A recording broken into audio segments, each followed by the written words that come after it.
No sé si pueden ver ahí, yo no me figura a mí que está grabando, no sé si a ustedes les figura ya iniciada la grabación.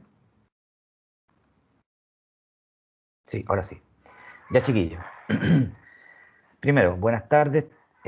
Vamos a seguir con el tema del objeto del proceso, el análisis de la pretensión procesal y ahora vamos a analizar el proceso como un medio de satisfacción de las pretensiones. ¿Por qué? Porque al final de cuentas, el proceso, tal como lo estamos estudiando, desde la perspectiva más de esta declaración de voluntad, ¿no es cierto?, fundada, que tiene que ser expresada por el actor, ¿no es cierto?, en su demanda, se nos presenta como la forma o medio de satisfacción que otorga, ¿no es cierto?, el ordenamiento jurídico, la ley y la Constitución, para la satisfacción de las pretensiones que se hacen valer en el juicio y ellas, por regla general, son vertidas al interior del proceso de la redundancia a través de la demanda y en ciertos casos, cuando el procedimiento así lo permita, eh, por la vía de la demanda reconvencional, que como ya anunciamos, es la demanda del demandado principal, ¿ya? Que si bien el demandado cumple, ¿no es cierto?, un rol frente a la demanda principal como sujeto pasivo de la relación jurídico-procesal, en la demanda reconvencional, como titular de una pretensión distinta, pero conexa a aquella que se ventila en un juicio, ¿no es cierto? Porque teníamos que ver que tiene que respetar ciertas condiciones mínimas, que después tenga competencia, a lo menos para conocer de lo solicitado por el demandante reconvencional como demanda, ¿no es cierto? Entonces, la pretensión desde este punto de vista se incorpora al proceso a través de la demanda, que es un acto jurídico procesal solemne, ¿no es cierto? Que también, como ya indicamos, es la que contiene la acción misma, que es la que permite poner en movimiento la actividad jurisdiccional, ¿ya? Conforme lo que ya indicamos, teniendo presente que el proceso civil está inspirado en el principio de dispositivo y en lo dispuesto en el artículo 160, que es el principio de congruencia, que lo vamos a analizar en un momento más, el juez, al final de cuentas, debe ajustar su decisión solo a las solicitudes que las partes le hagan en el juicio, porque en caso contrario, su decisión jurisdiccional va a ser sancionada, ¿no es cierto?, con la nulidad para el caso en que se extienda a puntos no sometidos a su decisión o no resuelva. Y esas cuestiones las vamos a analizar cuando veamos acto continuo el tema de los vicios por ultra, extra y extra petita, ¿ya? Pero eh, desde este punto o desde este escenario en el cual el proceso civil se va desarrollando en base a un principio fundamental como el dispositivo, es decir, que el juez solamente, o el proceso puede ir avanzando en la medida que las partes lo vayan solicitando, reflejo de ese principio inspirador del proceso civil, también encontramos la congruencia, porque conforme a lo anterior, el juez solamente va a poder, al momento de resolver el asunto controvertido, es decir, el conflicto intersubjetivo de intereses que sea sometido a su decisión, eh, a las materias que las partes expresamente han sometido a su decisión, y es por lo mismo que el principio de congruencia junto con otros principios, lógicamente, se constituye en uno de los pilares fundamentales porque permite de una u otra manera que la decisión jurisdiccional se ajuste a lo realmente controvertido por las partes. En el derecho romano, a propósito del principio de congruencia, se decía que la sentencia debía ser conforme o estar conforme con la reclamación escrita para que el juez no vaya más allá, ¿ya? eh, el juez lo que tenía que hacer, según los romanos, era juzgar de acuerdo con las razones alegadas y probadas por las partes, que es una cuestión súper importante. Circunscribe, ¿no es cierto? Ya los romanos circunscribían el mérito del proceso y de la decisión jurisdiccional, ¿no es cierto?, a esta congruencia que debe existir entre lo que se pide por las partes y se prueba por esta y lo resuelto en definitiva por el tribunal. Y como concepto, ¿no es cierto?, la congruencia proviene lógicamente, como ustedes ya presumirán, de una expresión latina que se llama congruentia y que desde el punto de vista gramatical, significa coherencia o relación lógica, y desde un punto de vista más natural y obvio, se nos presenta como la conformidad entre el pronunciamiento contenido en el fallo y las pretensiones que las partes formulan en el juicio. Así, la congruencia es un principio normativo que en esta fórmula que estamos planteándola se nos devela como un límite a la facultad resolutoria del juez, ya que éste, al momento de resolver, su decisión debe estar ajustada a lo que soliciten las partes eh, y a las partes mismas. Es decir, debe existir en la resolución del juez una identidad entre lo resuelto y lo controvertido. Y no cualquier cuestión que esté controvertida, sino que aquellas que las partes, ¿no es cierto?, oportunamente han controvertido en el juicio. Son los litigantes los obligados a trasladar, ¿no es cierto?, los antecedentes fácticos del conflicto al proceso. Y en la ley procesal civil y en todas las leyes procedimentales, todo litigante tiene la obligación de hacerlo a través de las formas o formalidades que establece la ley procesal civil o la ley procesal penal, pero en las oportunidades que el legislador señala, porque en caso contrario, como ya hemos dicho, esas actuaciones serían extemporáneas y no pueden ser considerados como parte del debate, ¿ya?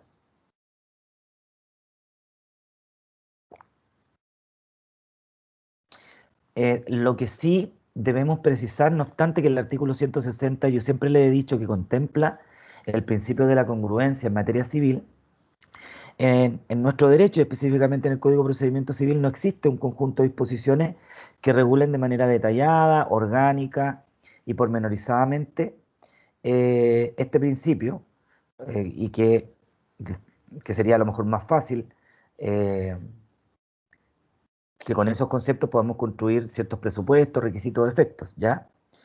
Lo que no significa que en nuestro ordenamiento jurídico no se haya reconocido este principio de congruencia, pero no con una mención expresa. No se habla de principio de congruencia en materia civil, luego vamos a analizar lo que ocurre en materia penal, ahora vamos a analizar ciertas normas del Código de Procedimiento Civil y también del auto acordado sobre forma de la sentencia, en las cuales se estaría reconociendo implícitamente el principio de congruencia del proceso civil. El primero de ellos, ya saben ustedes, el artículo 160, lo hemos visto un montón de veces. También el artículo 170, número 6, cuando se refiere a los requisitos de la sentencia definitiva, en su parte final dice que la sentencia definitiva de primera instancia, de primera única instancia, y las de segunda que modifiquen o revoquen en su parte dispositiva, la de otros tribunales, contendrán, regla sexta, la decisión del asunto controvertido, dice el artículo 170. Esta decisión, agrega, deberá comprender todas las acciones y excepciones que se hayan hecho valer en el juicio, pero podrán omitirse de resolución aquellas que sean incompatibles con las aceptadas. Bueno, acá tenemos que entender que la referencia que hace el legislador al concepto de acción, conforme vamos a aclarar un poquito más adelante, deben entenderse hechas a la pretensión, y las excepciones también entendidas como la contrapretensiones o defensas del demandado. Por su parte, el autoacordado sobre forma de la sentencia, complementando lo que señala el artículo 170, indica en su enunciado que las sentencias definitivas de primera o única instancia y las de segunda que revoquen o modifiquen la de otros tribunales comenzarán expresando el lugar en que se expían y en letras día, mes y año, y contendrán. Número 11 dice: la parte resolutiva del fallo, que es la parte final de la sentencia, que ustedes la van a identificar porque luego de todos los considerando, décimo, undécimo dice, y visto además, o por las siguientes consideraciones y visto además lo dispuesto en los artículos tanto, se resuelve o se dispone, y vienen algunos números, uno, que se acoge la demanda, bla, bla. Entonces lo que dice el autoacordado de la Corte Suprema en esta parte, en la regla undécima, que en esa parte dispositiva del fallo se deberán comprender, nuevamente incurre en la misma imprecisión, pero haciendo eco de lo que señala el Código de Procedimiento Civil, de todas las acciones y excepciones que se hayan hecho valer en el proceso, expresando, dice, de un modo determinado y preciso las acciones, peticiones y excepciones que se acepten o rechacen. Podrán omitirse la resolución de aquellas acciones y excepciones que fueren incompatibles con las aceptadas Y en este caso, el tribunal deberá exponer los motivos que hubiese tenido para considerar las incompatibles. Entonces, desde este punto de vista, ¿se acuerdan cuando vimos los tipos de pretensiones en una clase anterior? Eh, Podríamos decir que lo que se impone al sentenciador, al final de cuentas, es que cuando se hagan valer ciertas pretensiones, eh, ya sea de carácter eventual, sucesiva o alternativa, que al final de cuentas, cuando rechace una de ellas, necesariamente debe dar las razones o fundamentos por los cuales desecha una determinada solicitud por ser accesoria. Nosotros normalmente, cuando en el caso de las excepciones dilatorias o cuando se oponen una en subsidio a la otra, y específicamente en el juicio ejecutivo cuando el ejecutado pone excepción a la ejecución, que están contempladas en el artículo 464 y que deben oponerse en la oportunidad que perentoriamente indican los artículos 459 y 460 del mismo código. Eh, la normativa del juicio ejecutivo dice que todas las excepciones que el ejecutado pretenda oponer a la ejecución deben oponerse en un mismo escrito, pero deben hacerse estas peticiones una en subsidio a la otra. Primero la de pago, en subsidio, para el caso que no se acoja, en subsidio pongo la de falta de requisito, en subsidio la de nulidad.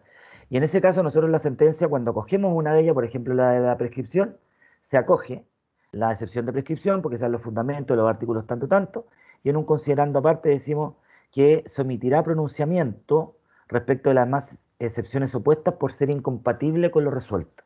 ¿Ven? Entonces, eso se tiene que cumplir sí o sí en la sentencia y bueno, ya como les indiqué, el auto acordado de forma de la sentencia ya lo indica y de manera imperativa en relación con el artículo 170 número 6, el auto acordado exige, ¿no es cierto?, que el tribunal omita de resolución aquellas acciones o excepciones que fueran incompatibles, pero debiendo exponer los motivos que hubiese tenido o haya tenido para considerar o no las incompatibles.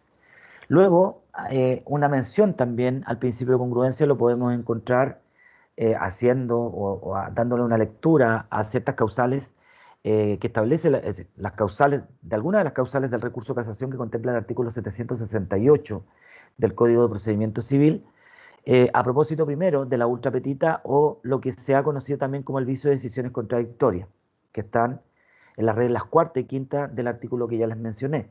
El número, el número cuarto, ¿no es cierto?, del 768 se refiere a la ultra y extrapetita, indica que el recurso de casación en la forma ha de fundarse precisamente en alguna de las siguientes causales, la número cuarta, en haber sido dada ultra petita, esto es, otorgando más de lo pedido por las partes o extendiéndose a puntos no sometidos a la decisión del tribunal sin perjuicio de la facultad que éste tenga de fallar de oficio en los casos determinados por la ley.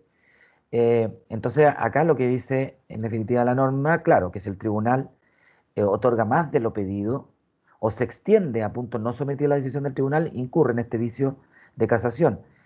Lo que no estaría, lo que no quedaría inmerso dentro de una eventual ultra o extra petita serían aquellos casos en que los jueces, pudiendo resolver de oficio, es decir, la ley lo autoriza para resolver sin que exista una petición de parte, haga algún tipo de declaración sin que exista una solicitud expresa por uno de los litigantes. Puede ocurrir perfectamente, hoy me pasó en varios casos en los cuales ninguna de las partes ha alegado la nulidad por falta de emplazamiento. Y nos detectamos en dos causas hoy con los abogados del tribunal que se habría incurrido en un juicio, específicamente en el Ejecutivo, en la omisión del requerimiento de pago. Cuando veamos juicio ejecutivo, el emplazamiento, que es ¿no es cierto?, que es el llamamiento válido, si el llamamiento que se hace del sujeto pasivo de la relación procesal y que en virtud del cumplimiento de ciertas formalidades, ¿no es cierto?, llega al proceso para que pueda defenderse, ¿no es cierto?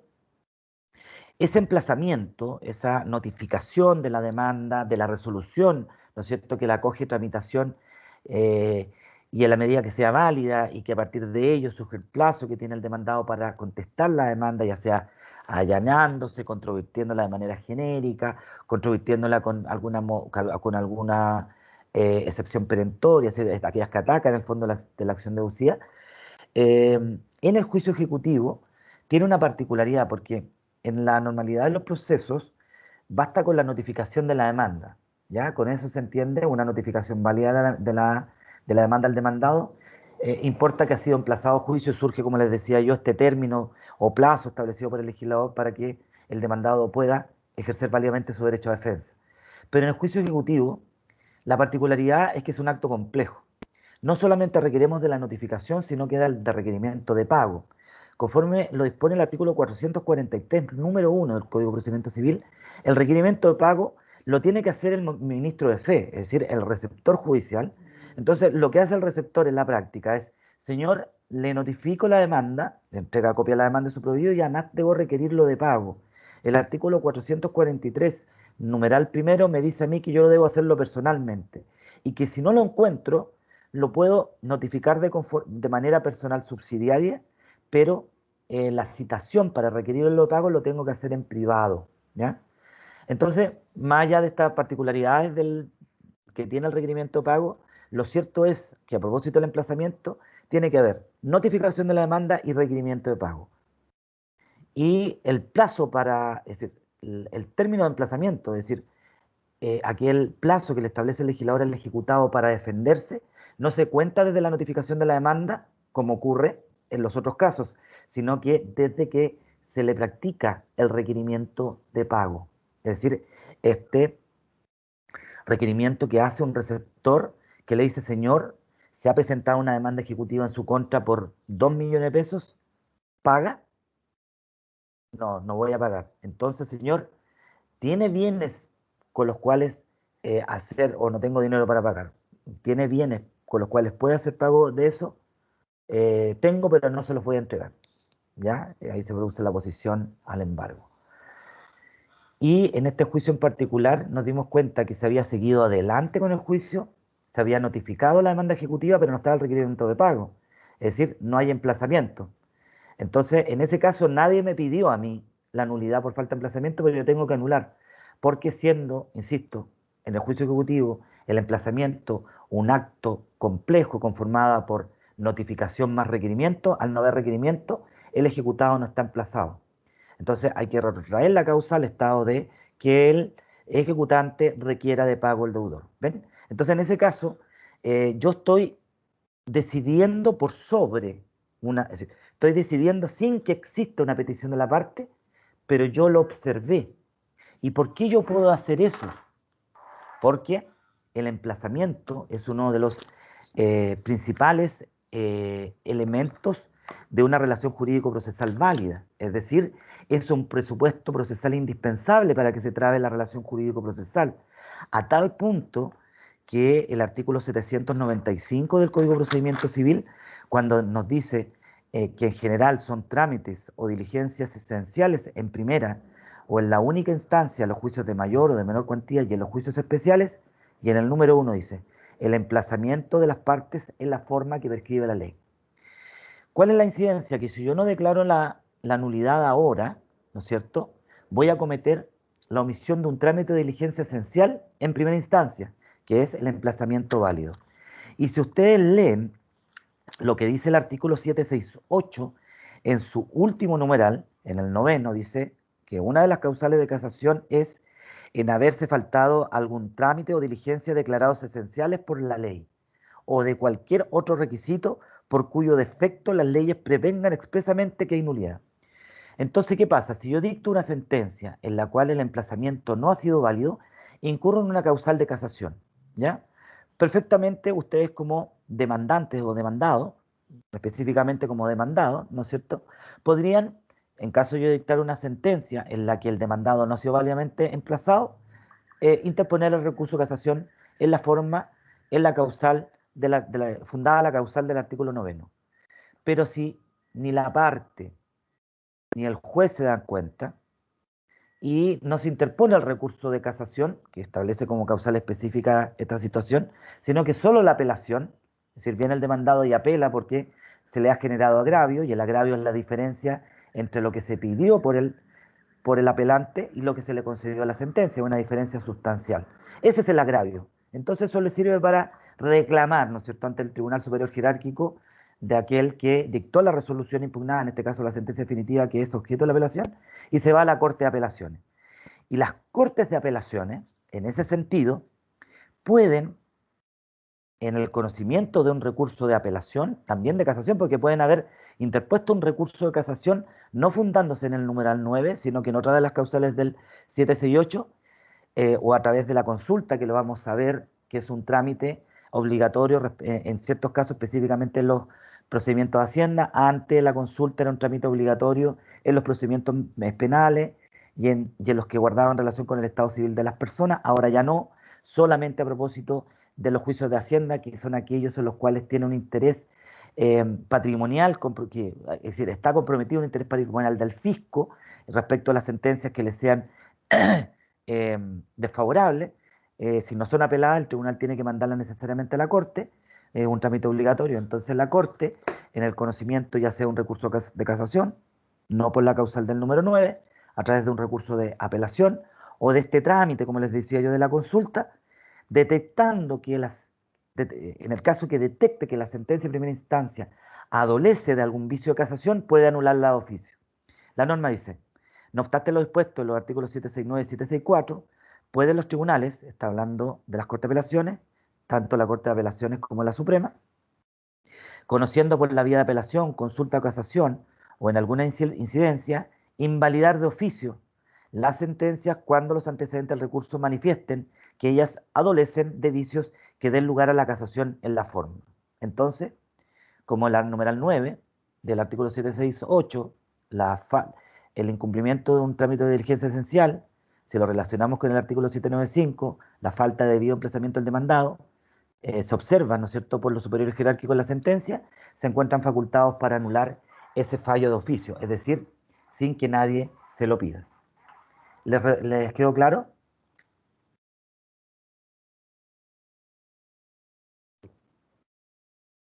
Sí, profe. Ya, perfecto. Ojo, estamos hablando de esta facultad de las Cortes, en resumidas cuentas, de los tribunales superiores de justicia. Casación de oficio, se lo estoy diciendo ahora porque puede ser objeto de pregunta. También la congruencia, también, además del tema de la congruencia civil, la casación de oficio, y ya nomás les voy a decir otra cosa. Ya, entonces tenemos esa situación.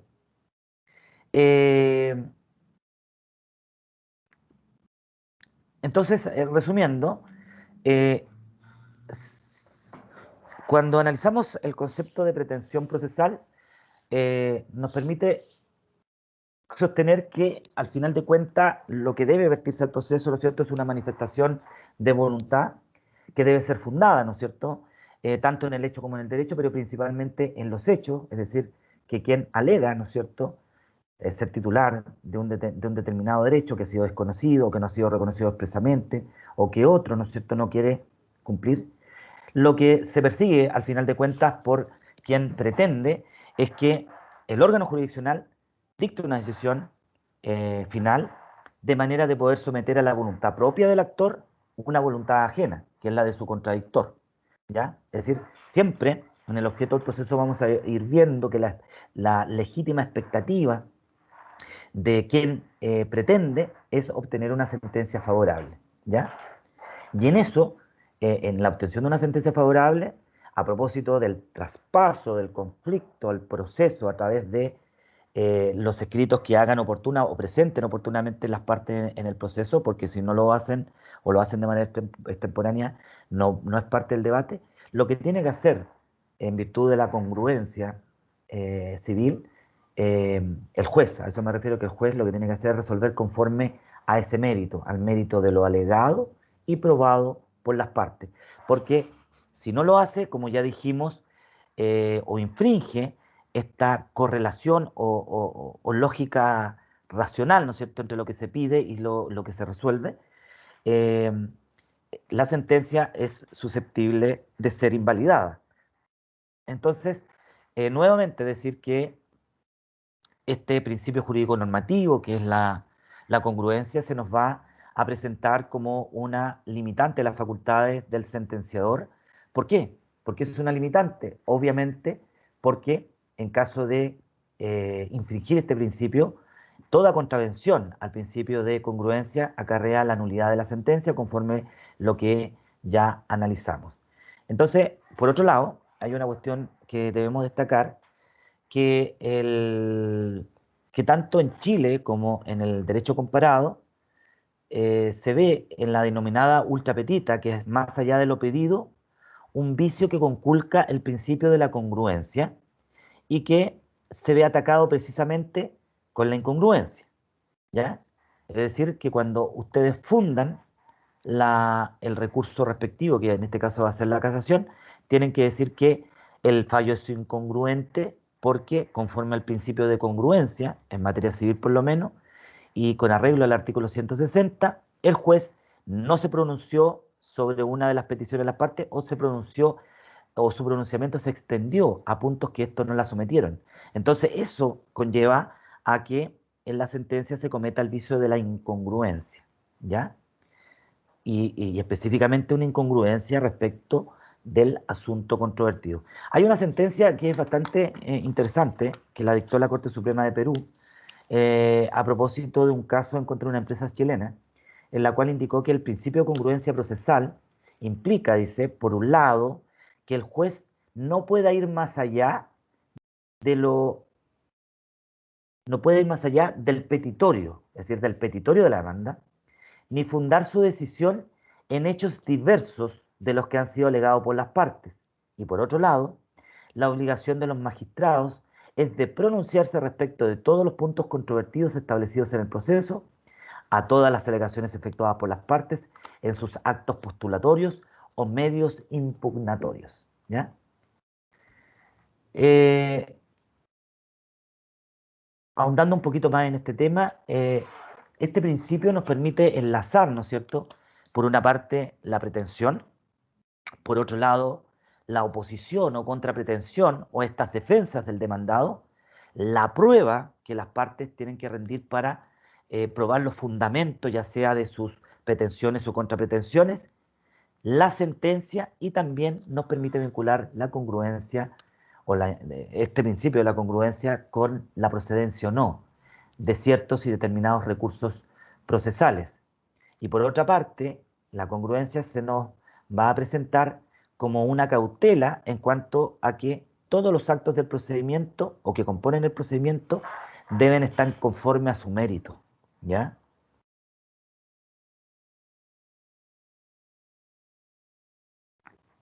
Como yo les dije, eh, esta declaración de voluntad o esta declaración expresa de voluntad, ¿no es cierto?, fundada a propósito de la pretensión procesal y que podríamos aplicar bajo esta misma definición lo que es una contrapretensión, es decir, esta declaración o expresa declaración de voluntad del demandado, ¿no es cierto?, bien fundada como fórmula de defenderse la demanda, ¿no es cierto? Lo que importa es que, que estos litigantes, ¿no es cierto?, expresen de manera detallada los fundamentos fácticos de esta pretensión o contrapretención. También dijimos que debiesen señalar la norma jurídica en que se invocan, ¿no es cierto?, que se invoca. Pero en este entendido, lo que se ha entendido siempre, tanto por la doctrina como por la jurisprudencia, que no es obligación de los abogados al momento de formular sus pretensiones o contrapretensiones, señalar los fundamentos jurídicos porque desde la antigüedad prima, ¿no es cierto?, a propósito de la actividad jurisdiccional, el principio iuria novit curia, ¿ya? Que significa literalmente el juez conoce el derecho, ¿ya? Se escribe IURA, novit, N-O-V-I-T, curia, C-U-R-I-A. Recuérdenlo, es muy importante este principio, el iuria novit curia. Entonces, en definitiva, lo cierto es que el órgano jurisdiccional debe circunscribir su razonamiento a los fundamentos fácticos de la acción, pero en lo jurídico, ¿no es cierto?, a propósito de este principio de la iuria novit curia, lo que tiene que hacer es enlazar los fundamentos de la pretensión y contrapretensión con las normas jurídicas que lo reglamentan. En algún momento a mí me exigieron una indemnización de perjuicio respecto de un viaje que realizó un abogado de la jurisdicción, bien conocido y estimado por mí, no es amigo mío, pero sí lo conozco de años, y él invocó en su demanda una indemnización que parecía el código aeronáutico, ¿ya? Pero la normativa del código aeronáutico, por el principio de la territorialidad, ¿no es cierto?, de la ley procesal, eh, impedía aplicar su normativa a un reclamo que se hacía respecto de un viaje que se hizo al extranjero, ¿ya? Entonces, al final, cuando contesta, me parece que el LATAM dice, bueno, que debía yo rechazar la demanda porque no se había invocado bien el derecho, porque resultaba aplicable normativa internacional que regulaba el tránsito aéreo internacional. Entonces yo al final acogí igualmente la demanda y le dije, ¿sabe qué? Voy a rechazar su solicitud de rechazo de la demanda por esta cuestión, porque en virtud del principio Iuria Nudit Curia, yo como juez conozco el derecho, pero la pretensión es la misma. ¿Por qué? Porque sus fundamentos fácticos son el incumplimiento por parte de la aerolínea aérea de un itinerario de viaje que generó perjuicios. Ambos supuestos fácticos están contemplados tanto en el Código Aeronáutico a propósito del transporte aéreo nacional y en estos tratados internacionales a propósito de la Convención de Quebec, etcétera, que están contemplados para el tránsito aéreo internacional. Así que lo único que hice fue modificar el quantum, lo di por el máximo, él apeló porque dijo, insistía en que se aplicaba el derecho aeronáutico nacional, porque le da un poquito más de lucas en cuanto a la indemnización, y la Corte le dijo, ¿sabe qué? El juez tiene razón, acá la normativa aplicable es la internacional, y por el principio de lluvia no discuria, no le empece a él que usted haya invocado mal el derecho, porque él lo aplicó bien. ¿Se entiende? Chiquillos, por lo menos díganme un sí, para no sentirme tan solo. Sí, profe. Perfecto. Ya. Bueno, es que a mí me interesa que tomen atención a esto porque el tema de la congruencia es relevante porque lo vamos a volver a tocar en recursos procesales.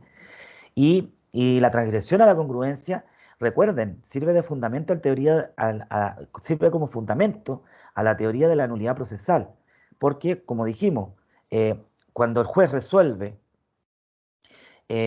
más allá de lo que la parte haya pedido o resuelve una cosa distinta, ¿no es cierto? La parte perfectamente puede decir, sabe que usted no resolvió lo que yo le pedí, así que pido la nulidad, ¿ya? Entonces, en definitiva, la nulidad lo que hace es sancionar la transgresión a la congruencia y desde este punto de vista, la congruencia se va a transformar, ¿no es cierto? Desde la vereda del litigante, del abogado litigante, en una garantía procesal, ¿ya? ¿Por qué?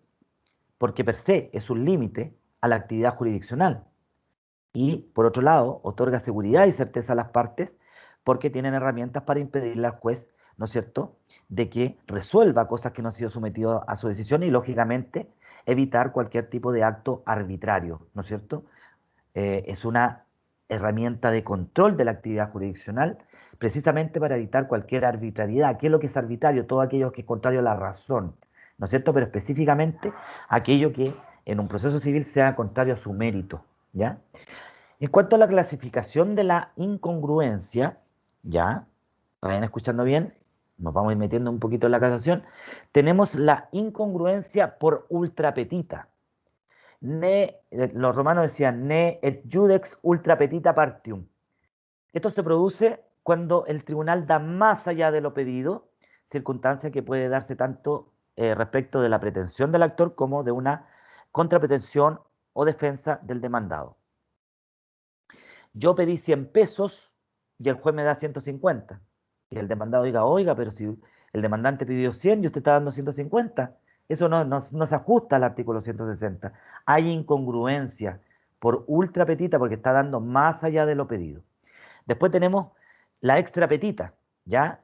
Que los romanos decían ne et extra petita partium, dice que conforme a lo que leímos el 768 fluye claramente que la extra petita, la incongruencia por extra petita, es cuando la sentencia o la sentencia del juez se extiende en cuanto a sus pronunciamientos a cuestiones que no han sido expresamente sometidas por las partes a su decisión. Y ahí encontramos un poco el eco del sentido que tiene el artículo 160, ¿no es cierto?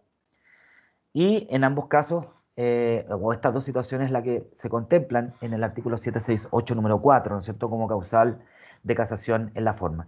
Luego hay una situación que también se llama la incongruencia por infrapetita, net judex infrapetitum partium, que esto es un defecto cuantitativo cuando se decide sobre una pretensión en extensión menor a lo solicitado, sea que se concede o se niegue a lo que se pide por una de las partes, o en el entendido que se ha requerido una cantidad determinada y no otra, ¿ya? Pero en definitiva, ocurre cuando se otorga menos de lo reconocido o de lo pedido respecto al demandado. Eso, la incongruencia por infrapetita, no es causal de casación en la forma, sino que sería más bien fundamento para una apelación, porque el recurso de apelación tiene como causal genérica el agravio, la diferencia entre lo pedido por una de las partes y aquello que se concede o se otorga por el juez en la sentencia. Entonces acá tenemos que se da menos de lo pedido y, por ejemplo, yo demandante pedí 100 y el tribunal me da 50. ¿Ya?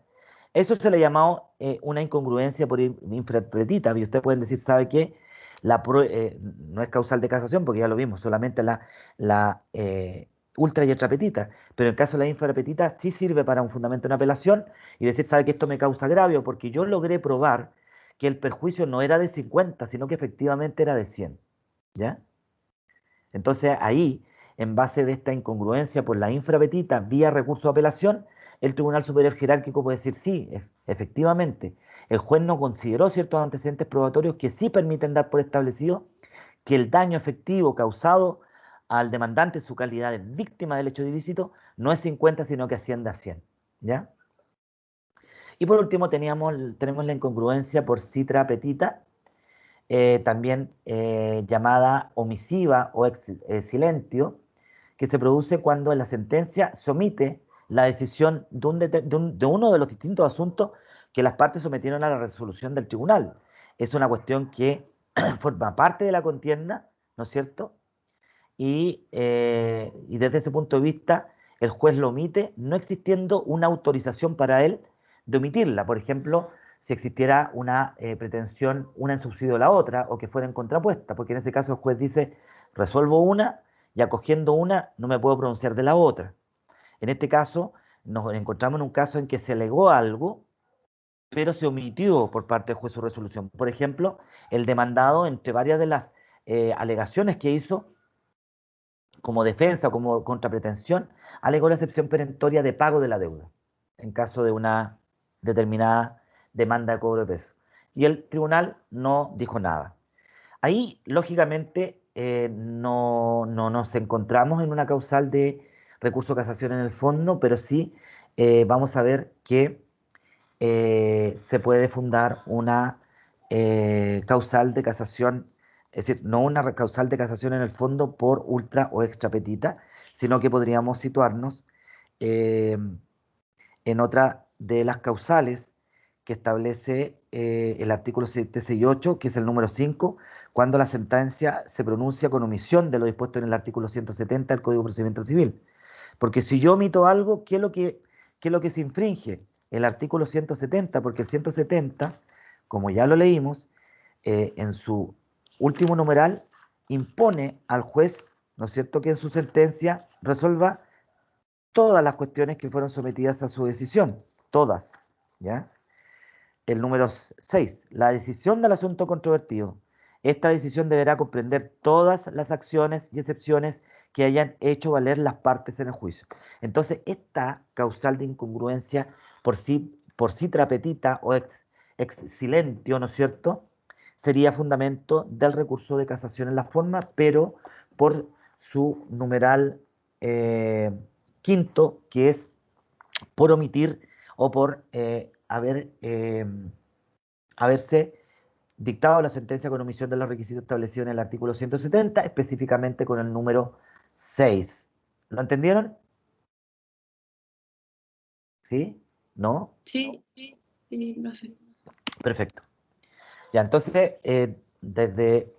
para ir redondeando este tema, la Corte Suprema ha señalado que para verificar, ¿no es cierto?, el respeto al principio de congruencia, lo que tiene que analizarse esto desde el punto de vista de los superiores jerárquicos, porque nosotros, claro, yo lo hago porque como fui relator, trabajé con muchos años en la Corte de Apelaciones, casi 7 años.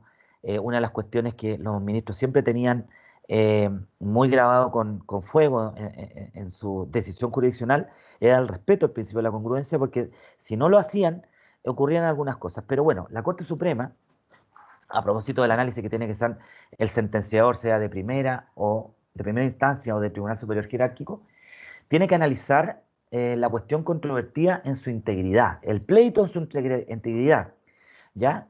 Entonces lo que tiene que hacer es comparar la parte dispositiva o resolutiva de su fallo en el sentido de que tiene que estar eh, cuadrada, por decirlo de alguna manera, con los considerandos decisorios y con su resolución final. Entonces, nosotros normalmente cuando yo hago mi sentencia, y esto, chiquillo, ojo, muchas veces los abogados, esto para los que quieran seguir la actividad jurisdiccional, los abogados no, bajo ningún título en su contestación de la demanda, dicen opongo la excepción de prescripción, opongo la excepción de novación, o de repente en un solo escrito y de repente en una línea dicen, bueno, y en este caso el demandado pagó la deuda.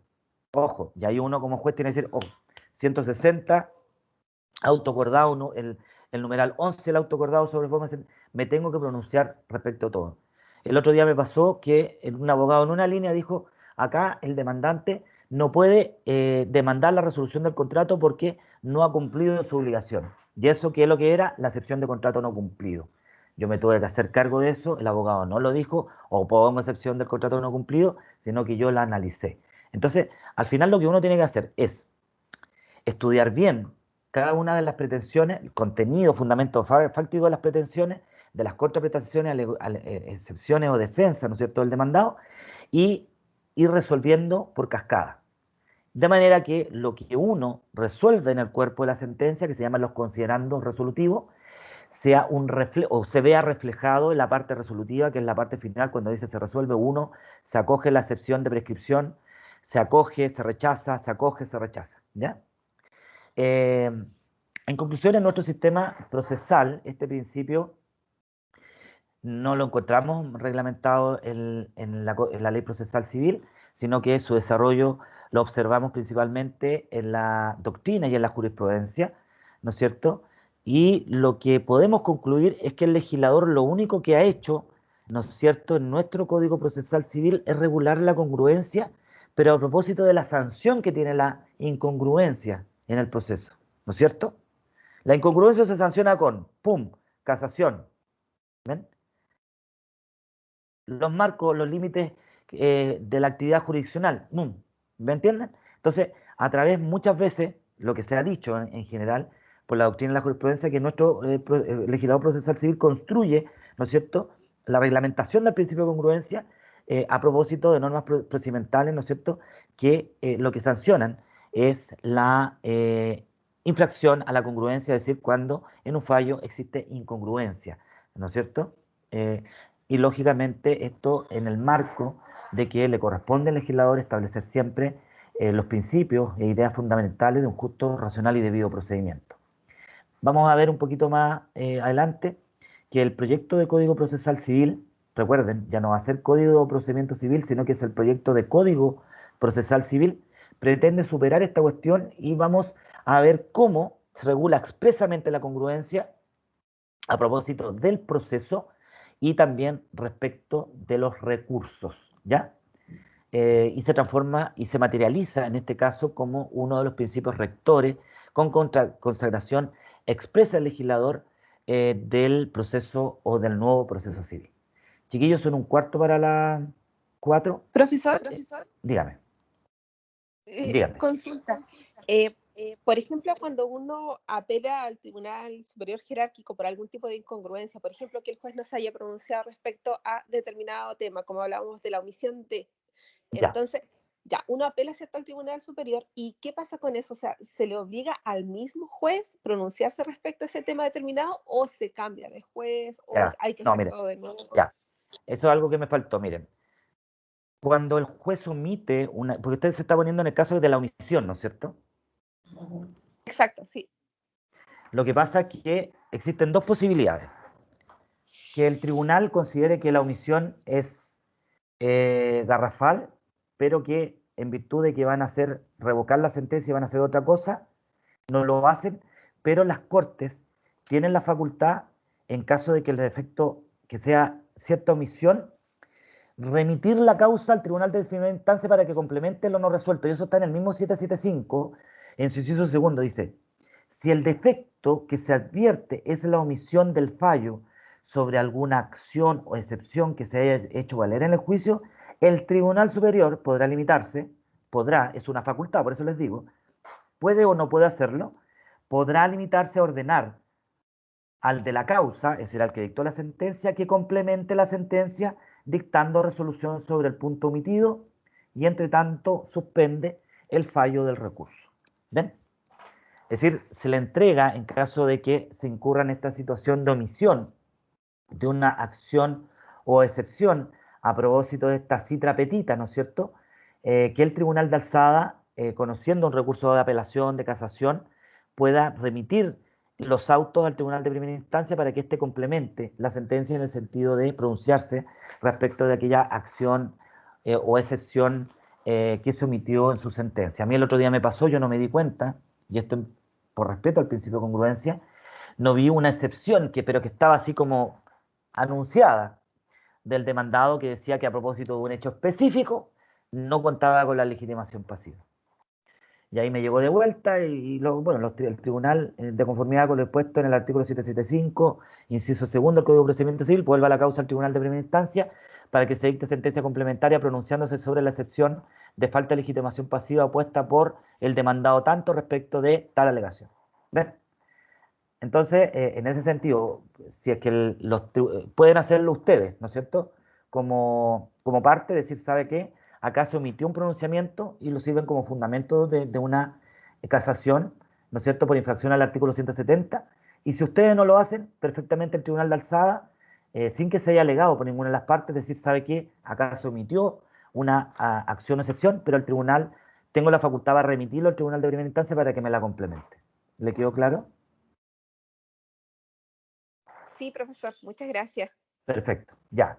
Entonces vamos a hacer un break de 10 minutos y ahora vamos a analizar el principio de congruencia civil en el proyecto del Código de Procedimiento Civil, que ahí supuestamente lo enviaron al Congreso, pero eh, no sabemos, los jueces civiles todavía estamos ahí pensando que como no hay recurso, pasa mucho tiempo, queda mucho tiempo para que este proyecto se materialice y sea una realidad. ¿Ya?